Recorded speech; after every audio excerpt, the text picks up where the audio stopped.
بسم اللہ الرحمن الرحیم۔ السلام علیکم ناظرین، آپ یوٹیوب چینل دیکھ رہے ہیں۔ میں ہوں ایڈوکیٹ غلام یاسین خان لکھاری۔ آج ہمارا ٹاپک عاق نامہ پر ہے۔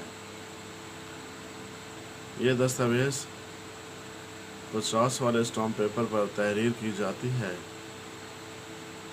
یہ ایک ایسی دستاویز ہے جو کسی بھی وارث کی طرف سے دوسرے وارث کے خلاف اس کے قول و فعل کا اچھا نہ ہونے، لین دین کا اچھا نہ ہونے اور نافرمانی کی وجہ سے یہ دستاویز عاق نامہ تحریر کرائی جاتی ہے۔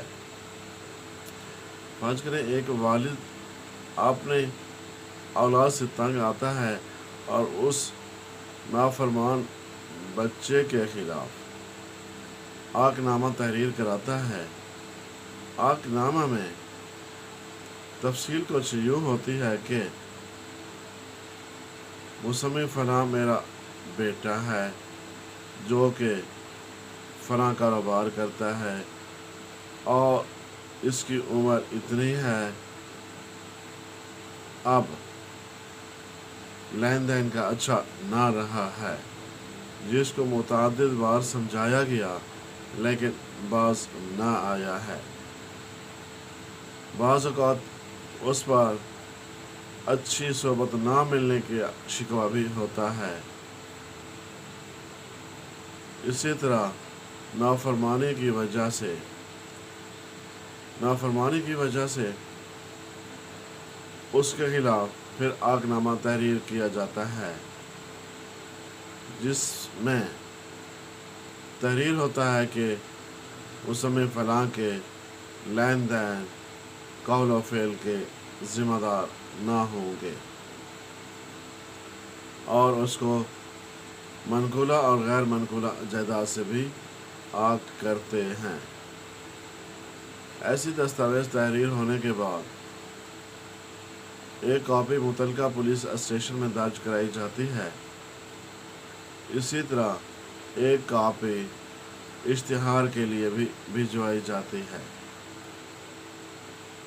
اب متعلقہ پولیس اسٹیشن میں درج کرنے کا مقصد یہ ہوتا ہے کہ مقامی پولیس بار بار گرسہ کو نہ بلائے اور نہ ہی تنگ کرے۔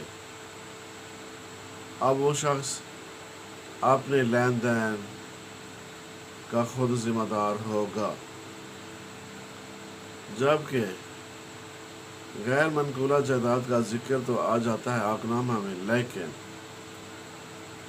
وراثت میں اس کا شرعی حق ہے جو کہ ہر صورت ملتا ہے۔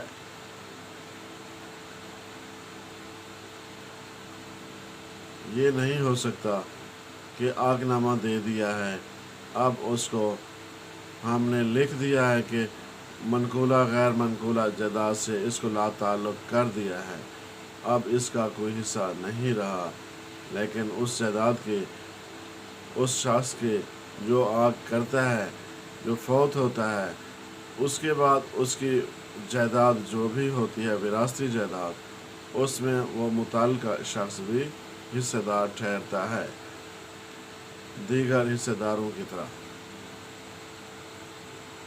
اللہ تعالی ہدایت دے، ایسی اولاد کو اپنے والدین کی فرما برداری کرے، ایسی نوبت نہ آئے۔ تب تک کے لیے اتنا ہی کافی، ملتے ہیں اگلی ویڈیو میں۔ اللہ حافظ۔